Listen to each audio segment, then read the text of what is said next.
Welcome back to KTN News Center. We continue the bulletin where the Teachers Service Commission last week ordered both primary and secondary school teachers to report back to learning institutions by today ahead of the eventual reopening of schools. Now, TSC Chief Executive Officer Nancy Macharia said teachers are prepared to recover the time lost due to a nationwide coronavirus-triggered closure of schools in mid-March. Macharia made the announcement after meeting with education stakeholders who actually were meeting the Education Cabinet Secretary Professor George Magoha at the Kenya Institute of Curriculum Development. However, not all schools are in a position to reopen owing to several factors, and some of them are in Nyando, an area that has been dealing with flooding for months now. So now let's speak to Jared Okello, who is the Nyando MP, who is talking to us live from Mombasa County. Mheshimiwa, how bad is the situation in Nyando? I thank you very much, Brenda. And it is true that schools were all closed when the corona pandemic did take shape. It just did not happen in Kenya. It was a worldwide closure in a way or in a bid to try to address the epidemic spiraling out of control. So schools in Nyando, basically, it happened at a time when we were handling twin flood issues. The first one was related to the lake that is bulging out, and most of the schools along the shores of Lake Victoria are still marooned in water to date. At the same time, the perennial flooding that also affected other parts of the country were at its peak at the time. So last week, the CS for Education, Professor Magoha, paid a courtesy call to schools within Nyando constituency to appraise themselves on the levels of preparedness. Some of the schools, around 10 in number, are still waterlogged and cannot be accessed by students. So even as the school teachers report to prepare schools for reopening, it is true that not all schools will be in a position to be able to reopen for school learning to resume. So these are fundamental concerns. I subsequently held a meeting with Waziri to delve onto issues of merging some of the schools and seeing how best other schools can incorporate other students from others that cannot be opened at the moment. It is still a dire situation because we are not just handling reopening of these schools, but we are also talking at what are some of the possibilities that may inform a spiking of coronavirus. Because we have seen schools such as in Israel that tried to reopen in the month of May, and within that period, over 2,000 students plus teachers were affected, out of which one teacher died in Israel as a result. So we are juggling between maintaining social distance and at the same time availing water, running water, to allow teachers, students, and other support staff to be able to clean their hands and hence perpetuate sanitation that will help address issues of this coronavirus pandemic. And I know most of schools in this country have no running water. And students, especially young children, have a very big problem to keep social distance with each other. I see them going back to school, holding hands, some of them not able to don those face masks for a long period of time. So it is a real challenge that the government is going to grapple with going forward on this matter. Honorable Okello. Brenda. Honorable Okello, so what is your stand on the reopening of schools, because you're also raising your concern about it? Well, we have to cautiously open these schools, exercise absolute abundance of caution. There was a proposal in the works to have only candidate classes resume schooling, and that is on Standard 8 and Form 4, so that this can also act as a test drive.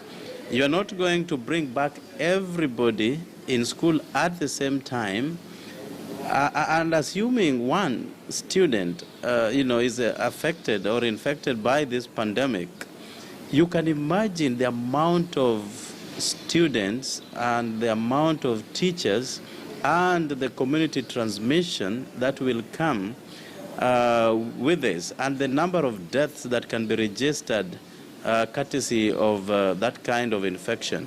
So I think the schools need to be opened in phases, and as they open it in phases, other places that have absolute difficulty in accessing PPEs will now be able to plan ahead of time. Because, our schools are already suffering financially. And handling this pandemic is equally very expensive, because teachers together with students will have to put on masks. They will be setting up places where students can be cleaning their hands in those schools. Classes that were hitherto having about 60 students would only have about 30, so you talk of additional infrastructure development. You then have to add on more teachers to help address this problem, because if you are going to have classes separated into streams, you definitely therefore need to have additional teachers together with other supporting staff to help handle this. So at the moment, most of those schools, and 1 year is a long time in the absence of these schools, you have some chairs that are broken, you have desks that are in dilapidated state.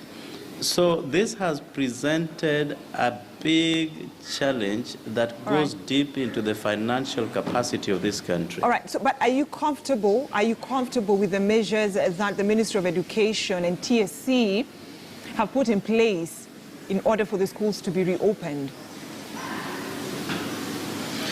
As a matter of fact, I do not see a cogent plan in place. As I have said, we need teachers, additional teachers. I saw they advertised for 5,000 teachers, and the recruitment process is still ongoing. We do not know when it will end, and therefore, even as we speak, there is a huge shortage of teachers. Then I know they sent 1.9 billion shillings towards stimulus to address the shortage of desks and other chairs. But that is just a drop of water in the ocean. 1.9 billion shillings. They were talking of 15 schools per sub-county, 15 primary schools and 15 high schools. Nyando, for instance, I have 100 primary schools and 45 secondary schools. So that therefore means that 85 secondary schools are not going to benefit from this scheme.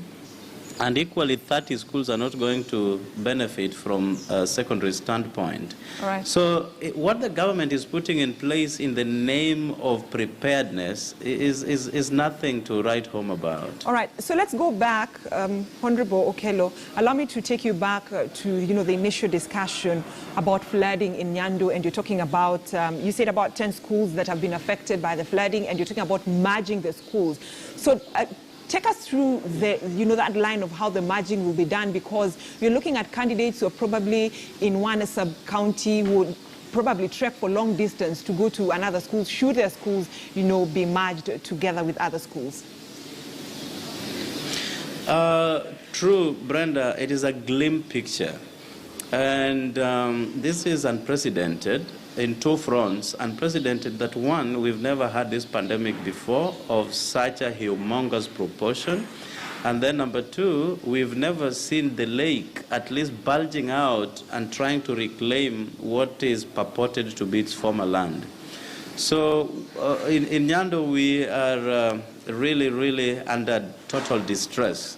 And when we talked about merging schools, when the CS Education paid a courtesy call, we were looking at schools that are on higher ground and perhaps not as affected as those that are close to the shoreline.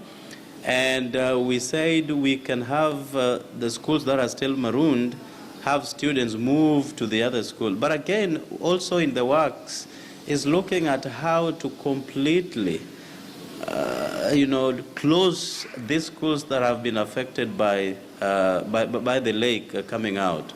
So that therefore means that we need to build a different set of schools away from the ones that we currently have. And that therefore means more monies from either parents or the national government through the Ministry of Treasury. All right. So we were intending to start with some 3 schools that already have other pieces of land elsewhere away from where they are at the moment, so that we can start bit by bit.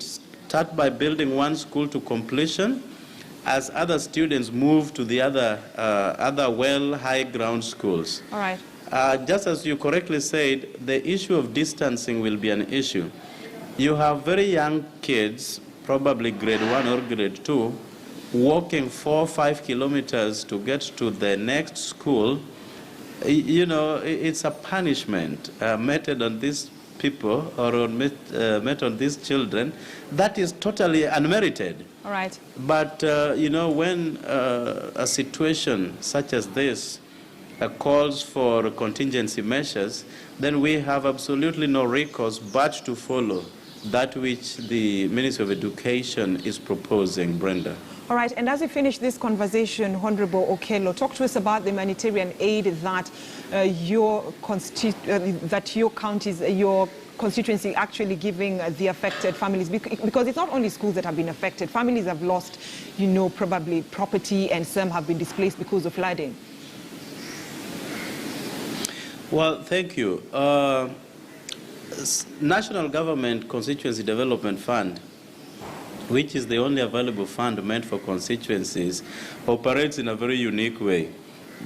That before at the end of one financial cycle, project proposals have to be presented to the CDF board in Nairobi.